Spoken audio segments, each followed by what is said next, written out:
My wife was learning Italian. She had signed up for a class at the community college Tuesday evenings, 6 to 8:30, beginning Italian, something she had always wanted to do and had finally found the time for now that our youngest was old enough to not need constant attention. I thought this was wonderful. I thought it was exactly the kind of thing that a good marriage makes room for a person discovering something they love, carving out time for it, coming home 2 hours later with a new word they had learned. She kept this up for 11 months. I found out it wasn't true when I called the community college to ask about enrolling in a Spanish class for myself. Welcome. My name is Martin. I am 53 years old. I have been a family physician for 25 years. I was married for 21 years to a woman named Susan. We have 3 children, 19, 16, and 13. And I found out the most important fact about my marriage because I wanted to learn Spanish. Susan and I had always been a couple who encouraged each other's interests. She had encouraged mine for years. When I called the community college and asked the enrollment coordinator about the Spanish course schedule, I mentioned, casually, the way you mention things casually, that my wife was already enrolled in their Italian class and had really enjoyed it. The coordinator said, "Let me check what was her name." I told her. A pause. Then, "I'm not finding that enrollment." "Do you know which semester she started?" I said. "About 11 months ago." Another pause. A longer one. Then, "Sir, we actually discontinued our Italian language program about 3 years ago. We haven't offered it since." I said, "I see. Thank you." I drove home. I sat in the parking lot of my own house. I looked at the front window where the light was on and I thought about 11 months of Tuesday evenings. Here is what I want to say about the 11 months. They were ordinary. Susan came home from the college at 8:30, sometimes a few minutes after. She occasionally mentioned something she had learned, a phrase, a concept, the name of a professor. She had, at one point, bought a beginner's Italian workbook that sat on her nightstand for several weeks. She had been, in every visible way, a person taking an Italian class. She had not been taking an Italian class. I am a physician. I have spent 25 years developing the skill of reading what is actually happening in a situation rather than what a patient is telling me is happening. Symptoms and stated causes do not always align. I had been applying this skill every day of my professional life. I had not applied it to my marriage. I want to be honest about this because I think it matters. I trusted Susan. Not blindly, we had a real, functional, communicative marriage, or what I believed was one. I trusted her because she had given me no reason not to, because she was a good mother and a present partner and a person who had been consistent for 20 years. Trust is not a failure. What I had failed to do was notice that the consistency had changed, and I had not noticed because I was not looking. The Italian class was looking for me. I spent the 2 weeks after the phone call building the picture. I did not have much to build from at first. Susan was a careful person, and she had been careful for 11 months. But the specific carefulness of someone maintaining a long deception is its own kind of pattern, and patterns are what physicians are trained to read. There was a man. I found him through the call logs, a number that appeared reliably on Tuesday evenings. Calls made at approximately 6 o'clock and again at approximately 8 o'clock. The kind of calls you make when you are confirming you have arrived and confirming you are leaving. I searched the number. He was 48. He was a physician in a different specialty, practicing at a hospital on the other side of the city. He was a colleague in the broadest sense. We had never met. He would not have known me. I confirmed the picture over 2 weeks. Not through confrontation. I did not confront Susan. I did not contact the man. I built the case the way I build a differential diagnosis, systematically, without committing to a conclusion, until the evidence is sufficient.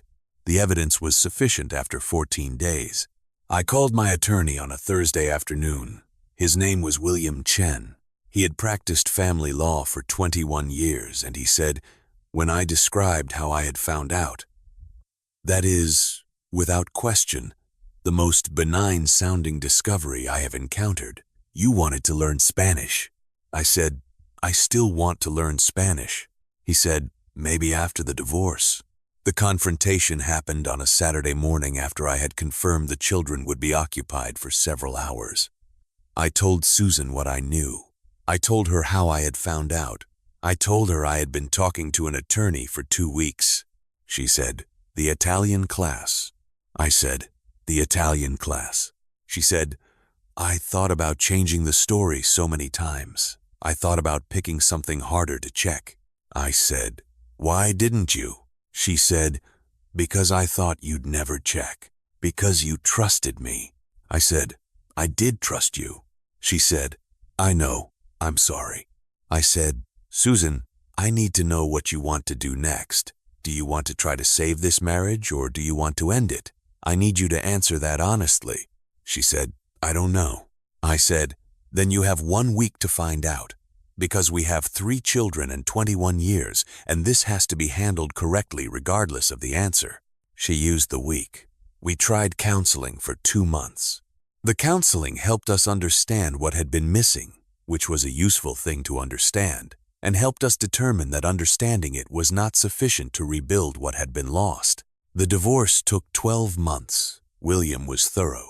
The outcome was fair in the legal sense and adequate in the human sense, which is the most you can ask for. My youngest, the 13-year-old, asked me once whether Dad had always wanted to learn Spanish or if that was new.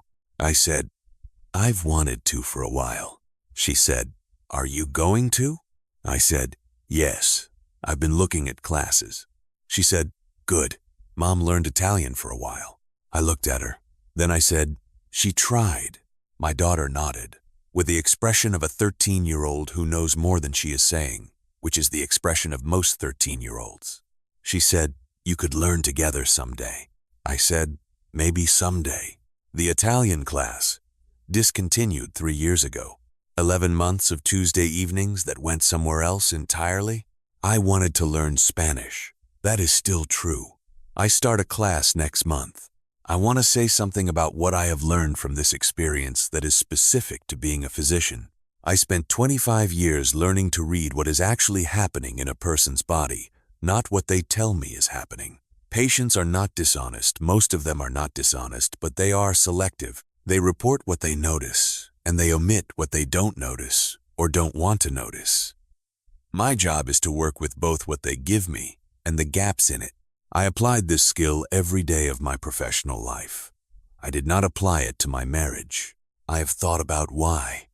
The answer I have arrived at is this: medicine is adversarial in a productive way. The disease is the adversary, and the patient and I are allies. I was trained to look for what is hiding and find it, because hiding from it is dangerous. In a marriage, the frame is different. You are not looking for what is hiding because the assumption of trust means there is nothing that should need to be hidden. And so the skill that would have told me something in a clinical context was not applied in a domestic one, because applying it would have meant adopting a frame that felt incompatible with what a marriage is supposed to be. I do not think this was wrong exactly. I think it was a limitation of the frame, and I have learned from the Italian class that was not an Italian class that trust and attention are not opposites. You can trust someone and still pay attention to what they tell you versus what you observe. Those two things can coexist. Susan and I have co-parented for 14 months since the divorce was finalized. It is what it is. Our 3 children are at 3 different life stages and process this accordingly: the 19-year-old analytically, the 16-year-old with the specific anger of someone that age, the 13-year-old with a quiet sadness that she brings to me occasionally in conversations I try to have without clinical distance. My youngest asked me once whether I was angry. I said, "Sometimes. Less than before." She said, "At Mom?" I said, "At the situation." She said, "Is that different?" I said, "Yes. Your mother is a person who made choices I didn't agree with. The situation is the full set of circumstances that led to those choices. I can hold the situation with more complexity than I can hold the person." She said, "That sounds like something a doctor would say." I said, "It probably is." She said, "Is it true though?" I said, "I'm working on it being true. That's the honest answer." She said, "I like the honest answer. I am still learning Spanish. I start a class next month. The community college, as it turns out, has an excellent Spanish program. I checked this time. Thank you for being here.